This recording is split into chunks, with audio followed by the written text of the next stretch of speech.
Uttarakhand BJP कार्य समिति की बैठक 14 और 15 जुलाई को देहरादून में होगी बैठक। मनोहर लाल खट्टर भी इस मीटिंग में होंगे शामिल। 1200 से अधिक पदाधिकारी बैठक में होंगे शामिल।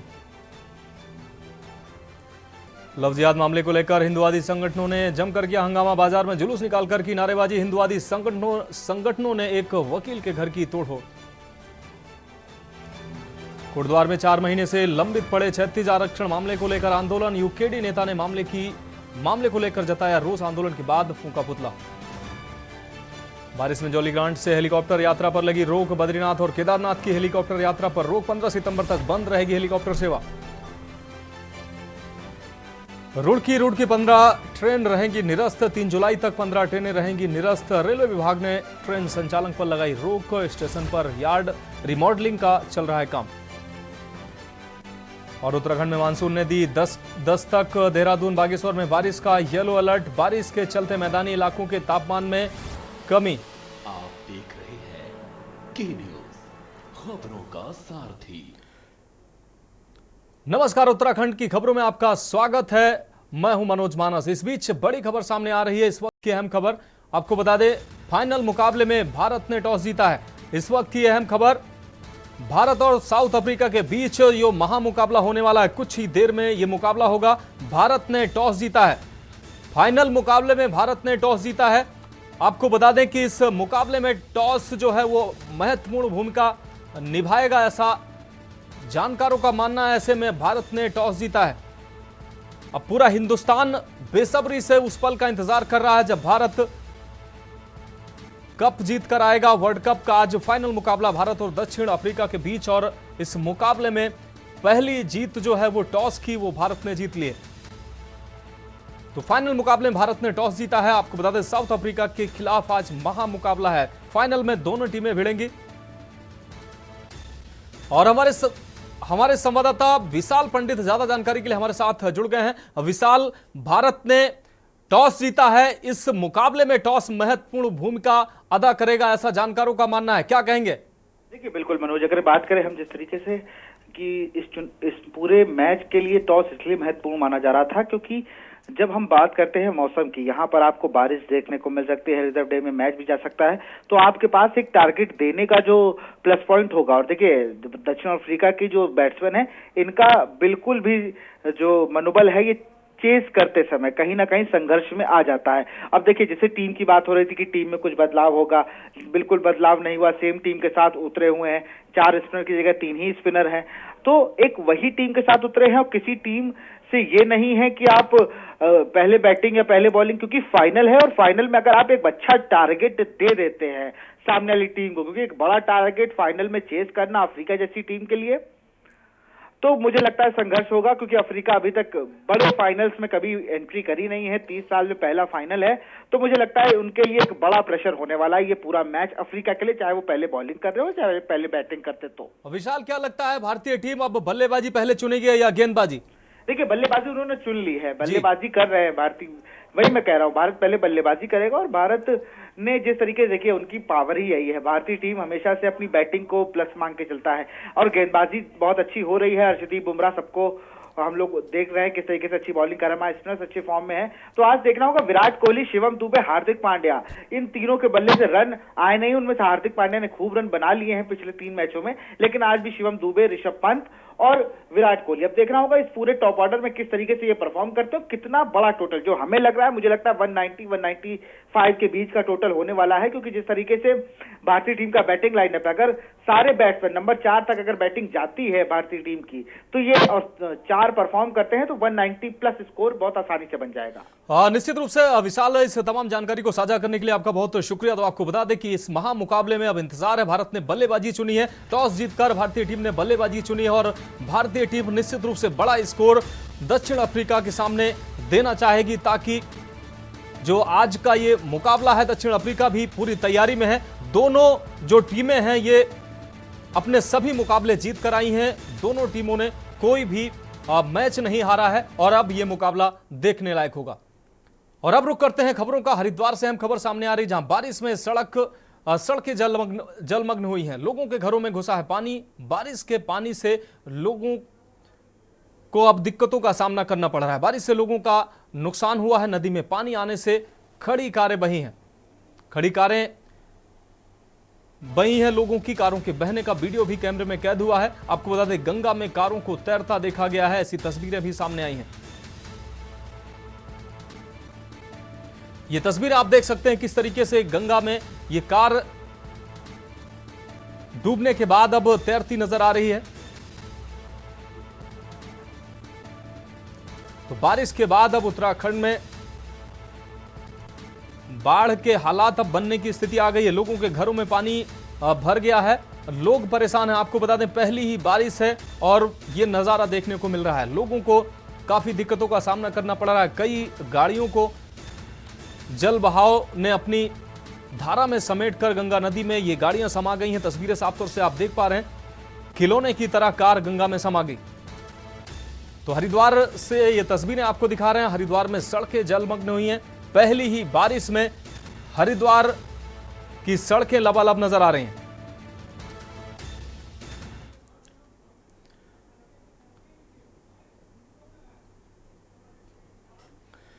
अब बढ़ेंगे अगली खबर की ओर। प्रदेश में झमाझम बारिश का दौर शुरू हो चुका है। 28 जून से प्रदेश में मानसून ने दस्तक दी है। आज भी प्रदेश के कई इलाकों में जोरदार बारिश हुई है। वहीं मौसम विज्ञान केंद्र देहरादून के निदेशक डॉक्टर विक्रम सिंह ने कहा कि आने वाले कुछ दिनों में ऐसे ही मौसम रहने का अनुमान है। उन्होंने कहा कि 4 से 5 जुलाई तक प्रदेश के पर्वतीय और मैदानी क्षेत्रों में बारिश का ही इसी तरीके का मौसम रहेगा, जिसमें हल्की से मध्यम बारिश होती रहेगी। कहीं भारी बारिश भी होने की संभावना है। साथ ही उन्होंने कहा कि इस दौरान पर्वतीय क्षेत्रों में पहाड़ी मार्गों पर लैंडस्लाइड भी देखने को मिल सकती है, इसलिए यात्रा करने वाले लोगों को सावधानी पूर्वक यात्रा करनी चाहिए।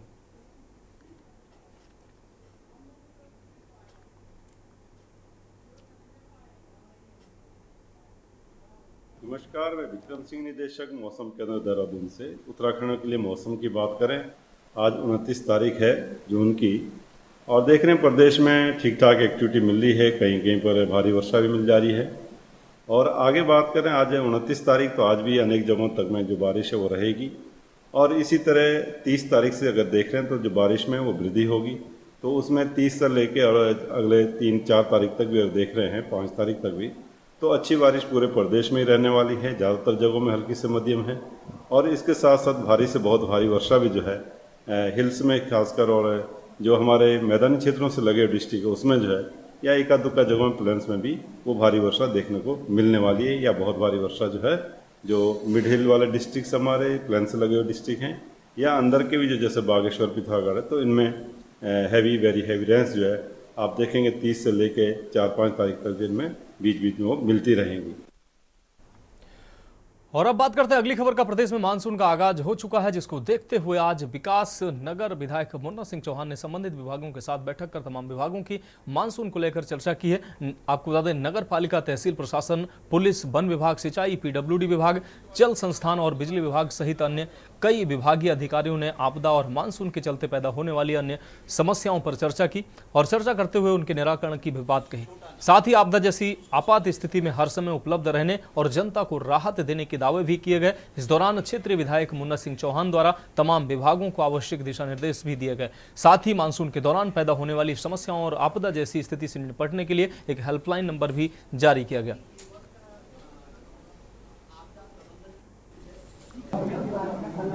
हम तैयारियों संबंधी बैठक सभी लाइन डिपार्टमेंट्स की करते हैं।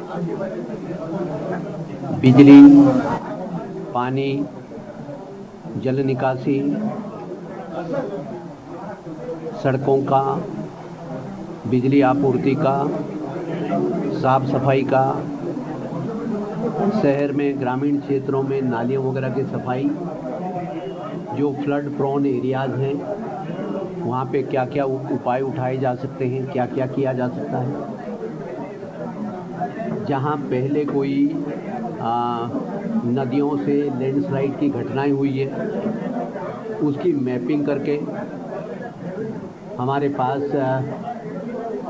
इवैक्यूएशन के इंतज़ाम क्या क्या है। जो हमारा रेवेन्यू एडमिनिस्ट्रेशन है, जो नोडल विभाग है डिजास्टर मैनेजमेंट की दृष्टि से, डिजास्टर मिटिगेशन की दृष्टि से, उनकी प्रिपेयर्डनेस का जायजा लिया। अब रुक करेंगे अगली खबर का। मुख्य सेवक सदन देहरादून में नियुक्ति पत्र वितरण समारोह का आयोजन किया गया। राज्य के मुख्यमंत्री पुष्कर सिंह धामी ने कार्यक्रम में बतौर मुख्य अतिथि शिरकत की। सीएम पुष्कर सिंह धामी ने विभिन्न विभागों में चयनित हुए अभ्यर्थियों को नियुक्ति पत्र वितरित किया। कार्यक्रम को संबोधित करते हुए अपर मुख्य सचिव आनंद वर्धन ने बताया कि राज्य गठन के बाद मुख्यमंत्री पुष्कर सिंह धामी के नेतृत्व में चल रही सरकार में सबसे सर्वाधिक नियुक्तियां दी गई हैं। उन्होंने बताया कि पिछले 3 वर्षों में कुल सर्वाधिक 15,500 नियुक्तियां दी गई हैं। मुख्यमंत्री पुष्कर सिंह धामी ने सभी चयनित अभ्यर्थियों को बधाई भी दी।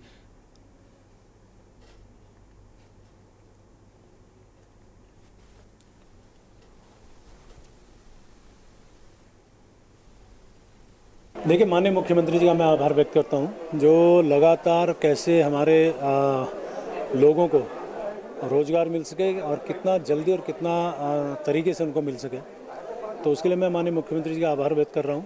साथ में जो हमारे युवक और युवतियाँ हैं जिनको आज यहाँ पे नियुक्ति पत्र मिला है, उनको मैं बहुत बधाई दे रहा हूँ। अभी तक लगभग माननीय मुख्यमंत्री जी के कार्यकाल में 15,000 से ज़्यादा लोगों को इसी प्रकार के नियुक्ति पत्र प्रदान किए गए हैं। आज 29 तारीख को आपके लिए ये जो नियुक्ति पत्र वितरण का कार्यक्रम आयोजन किया गया है, और ये दिन आपके लिए बड़ा महत्वपूर्ण है। इस दिन की वैसे मैं आप सबको बहुत बधाई देता हूँ, बहुत शुभकामनाएं देता हूँ। और आज का दिन ही निर्धारित क्यों किया गया होगा, थोड़ा आप सबके दिमाग में आ रहा है क्या? किसी के नहीं आ रहा है तो मैं बता देता हूँ कि जिससे कि आप आज अर्थात ये 29/6/2024 आज है और कल है 30/6/2024 को अपनी जो तैनाती है वो तैनाती स्थल पर अपना योगदान कर सकें, जिससे कि आपको आगे की सेवाओं में सेवा लाभ की दृष्टि से भी 1 वर्ष चयन वर्ष का लाभ भी प्राप्त हो सकेगा।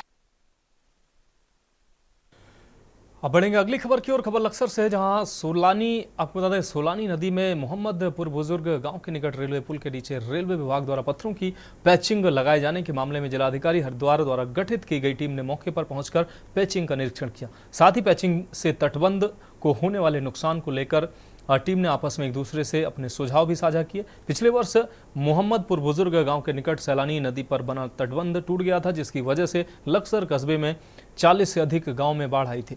लेकिन इस बार रेलवे विभाग ने गांव के निकट रेलवे पुल के नीचे पत्थरों की पैचिंग कर सोलानी नदी की धारा को प्रभावित कर दिया है। इस मामले को लेकर ग्राम प्रधान महिपाल सिंह धीमान ने क्षेत्रीय विधायक सहित उच्च अधिकारियों को पत्र भेजे थे। अब उस पर संज्ञान लेते हुए जिलाधिकारी हरिद्वार ने भी मामले के निस्तारण के लिए एक टीम गठित की थी, जिसे मौके पर पहुंचकर पूरे मामले का निरीक्षण कर समस्या का हल निकाले जाने के आदेश जिलाधिकारी धीराज सिंह गबरयाल ने दिए थे।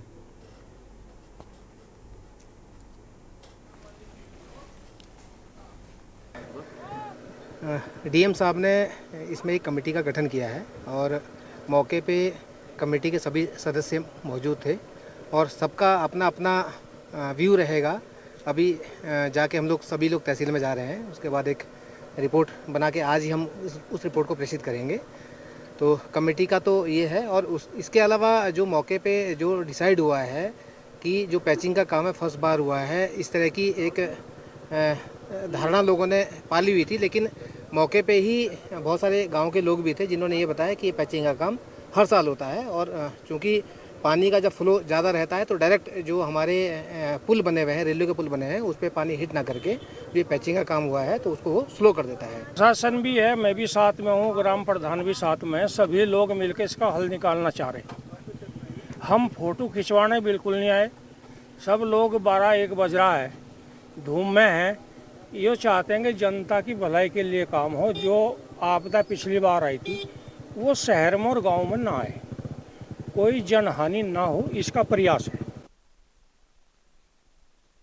अब बढ़ेंगे अगली खबर की ओर। खबर रुद्रपुर से है, जहां नगर निगम द्वारा कल्याणी नदी के दोनों ओर 20-20 मीटर तक बसे लोगों को मकान ध्वस्तीकरण का नोटिस दिए जाने के विरोध में वार्ड नंबर 17, 18 और 19 के निवासियों ने कलेक्ट्रेट पहुंचकर प्रदर्शन किया और जिलाधिकारी को ज्ञापन सौंपा है। उनका कहना था कि यहां सैकड़ा आपको बता दें सैकड़ों परिवार पिछले कई दशकों से निवास कर रहे हैं। यदि प्रशासन द्वारा उन्हें उजाड़ दिया गया तो उनके समक्ष आवास के साथ ही रोजी रोटी का भी संकट खड़ा हो जाएगा। घर के बच्चे व बुजुर्ग बरसात में कहां जाएंगे? वो वार्ड नंबर 17, 18 व 19 के रहने वाले उनकी कॉलोनी के साथ एक यहाँ नाला भी निकलता है जिसमें सभी घरों का पानी ड्रेनेज होता है। उन्होंने कहा कि जिसमें कॉलोनी के लोगों को कोई आपत्ति भी नहीं है। अब यहाँ नगर निगम की ओर से नोटिस प्राप्त हुए हैं जिसमें नाले के मध्य से दोनों ओर 20-20 मीटर तक मकानों को ध्वस्त किए जाने की सूचना मिली है। उन्होंने कहा कि उनके पास रहने के लिए कहीं अन्य जगह नहीं है। यदि उन्हें यहाँ से उजाड़ा जाता है तो उजाड़ने से पहले उन्हें अन्य किसी स्थान पर बसाया जाए ताकि बरसात के मौसम में लोग अपने परिवार के साथ रह सकें और इस नोटिस पर तत्काल रोक लगाई जाए।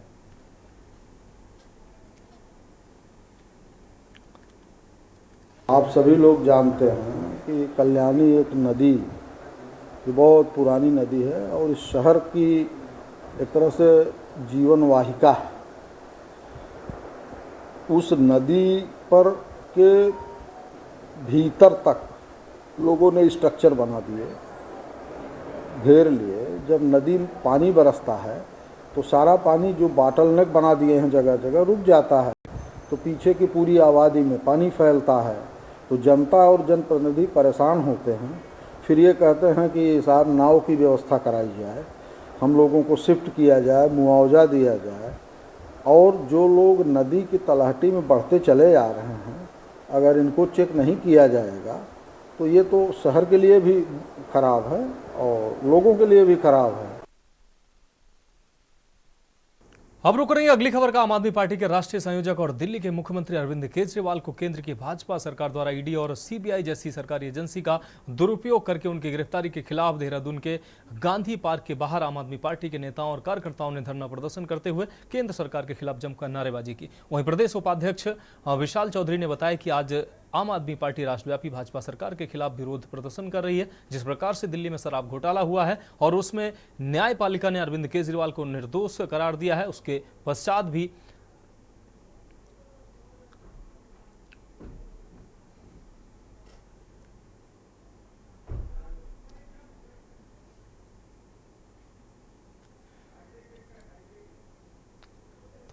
भी जिस प्रकार से भाजपा षड्यंत्र कर रही है उसको लेकर आम आदमी पार्टी ने प्रदर्शन किया है।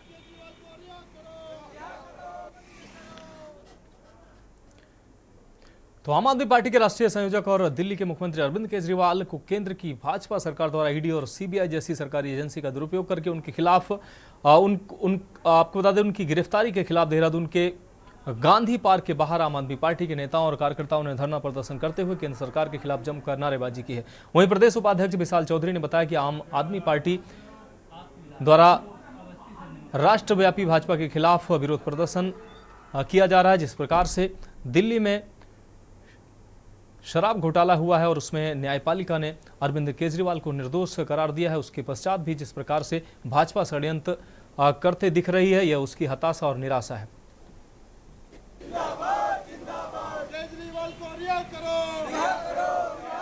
देखिए, आज आम आदमी पार्टी राष्ट्रव्यापी केंद्र की भाजपा सरकार के खिलाफ अपना विरोध प्रदर्शन कर रही है। जिस प्रकार से दिल्ली का जो कथित शराब घोटाला है और जिसमें आप विगत लंबे समय से देख रहे हैं कि न्यायपालिका ने भी अरविंद केजरीवाल जी को निर्दोष घोषित कर दिया है, उसके पश्चात जिस प्रकार भाजपा का डर और हताशा और निराशा स्पष्ट दिख रही है कि अगर देश में भाजपा को किसी से डर लगता है तो वो है अरविंद केजरीवाल।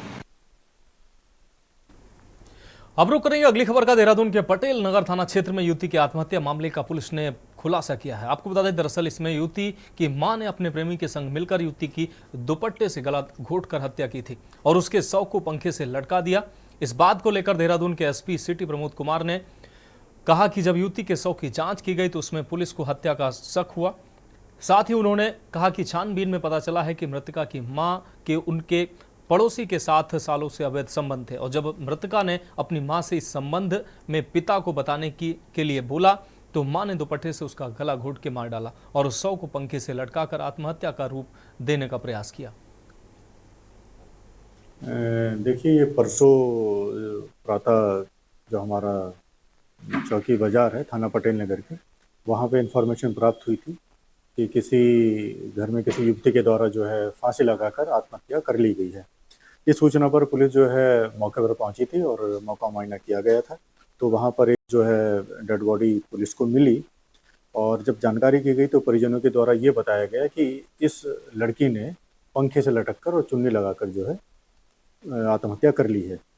तो पुलिस के द्वारा जो है बॉडी को अपने कब्जे में लिया गया और बारीकी से जो है घटनास्थल का निरीक्षण किया गया और तदुपरांत जब बॉडी को चेक किया गया, उसके निशान वगैरह देखे गए तो थोड़ा सा डाउट हुआ, पुलिस को डाउट हुआ कि ये संभवतः आत्महत्या हो भी सकती है या फिर और कोई भी जो है उसका स्ट्रैंगुलेशन भी हो सकता है। बढ़ेगी अगली खबर की ओर। एडिशनल कमिश्नर कुमाऊं जीवन सिंह नाग्याल जसपुर पहुंचे, जहां उन्होंने तहसील जसपुर का निरीक्षण किया, साथ ही तहसील कर्मचारियों के साथ बातचीत भी की। वहीं उन्होंने बताया कि अभी निरीक्षण किया जा रहा है, लेकिन अभी आर के सेक्शन को देखा गया है, जो भी अभिलेख हैं वो भी सही हैं, जिन केसों का निर्णय हुआ है और जो भी रेवेन्यू के कार्य हैं उसके तहत प्रक्रिया चल रही है, जिनका रजिस्टरों से मिलान किया गया है, जो सही पाए गए हैं। वहीं अधिवक्ताओं द्वारा कुछ समस्याएं रखी गई जिनके समाधान के लिए प्रयास करने की बात कही गई।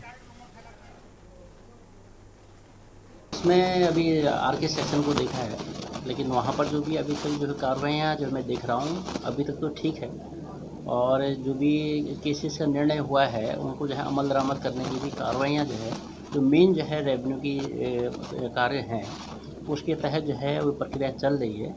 तो अभी तक मैंने कुछ उनको मिलान किया था रजिस्टर से और वो जो है सही पाई गई है। अभी अधिवक्ता जो है मिले हैं, उन्होंने जो है 2-3 जो है अपनी समस्याएं जो है जो तहसील से रिलेटेड है, उनका ये कहना था कि लेखपाल जो है यहाँ पर नहीं है। इस समय में जो है बातें पर्सन एजेंट साथी यहाँ पर है। इसमें जो जिलाधिकारी महोदय द्वारा जो है संबंधित जो है अधिकारियों विभागों से जो है मीटिंग से वगैरह कर ली गई है। अगली खबर रुद्रपुर से है, जहां युवती से अश्लील बातचीत का ऑडियो वायरल होने के मामले में पंतनगर थाने के प्रभारी निरीक्षक राजेंद्र सिंह डांगी नप गए हैं। आपको बता दें एसएसपी ने एएसपी की आंतरिक तथ्यात्मक रिपोर्ट पर कार्रवाई करते हुए डोंगी को निलंबित कर दिया है। आपको बता दें कि बृहस्पतिवार को किच्छा विधायक तिलक राज बेहड़ ने पंतनगर एसएचओ पर युवती से अश्लील बातें कर दबाव में लेने का आरोप लगाते हुए डीजीपी से शिकायत की थी। बताया था कि दो पक्षों में हुए विवाद के मामले में पुलिस ने एक पक्ष पर कार्रवाई की थी, जिस पक्ष पर कार्रवाई हुई थी युवती उसी पक्ष की थी। वह दूसरे पक्ष पर केस दर्ज कराने की मांग उठा रही थी और इसको लेकर वह एसएचओ के संपर्क में आई थी। एसएचओ ने इसका गलत फायदा उठाकर युवती से अश्लील बातें की थी। इसका ऑडियो वायरल होने के बाद मामला सुर्खियों में आ गया। डीजीपी के आदेश पर एसएसपी ने एएसपी निहारिका तोमर को जांच सौंपी थी।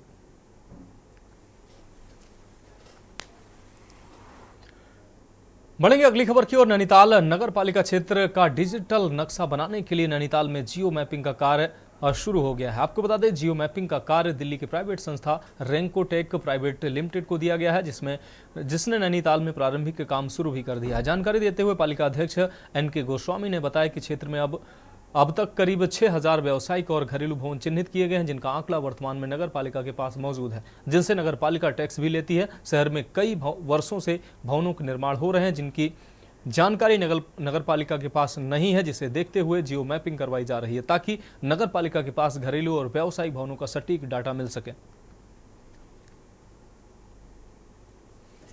देखिए, इसमें जो हमारा हाउस टैक्स है उसको लेकर के राज्य सरकार के द्वारा एक नया एक्ट में संशोधन किया गया था। जो हमारा एनुअल रेंटल वैल्यू का कंसेप्ट है उसको हटा करके सर्कल रेट के बेस पे प्रॉपर्टीज का मूल्यांकन की व्यवस्था की गई है। तो उसी क्रम में अभी सर्वे चल रहा है। मैं सभी जो भी यहाँ पर को होटल स्वामी हैं और अन्य प्रॉपर्टी ओनर्स हैं उनसे आपके माध्यम से अनुरोध करूंगा कि वो अपनी प्रॉपर्टीज को जो है जो सर्वे है वो सरकार की ओर से किया जा रहा है, इसलिए वो उसमें सहयोग करें। उसमें अन्यथा वो सरकारी काम में जो है बाधा के तौर पर उसको ट्रीट किया जाएगा। जब नगर पालिका आपको सेवा दे रही है, आपके घर से डोर टू डोर जाकर के कूड़ा उठा रही है, तो ये बिना टैक्स से और बिना प्रॉपर उसके तो नहीं हो सकता है।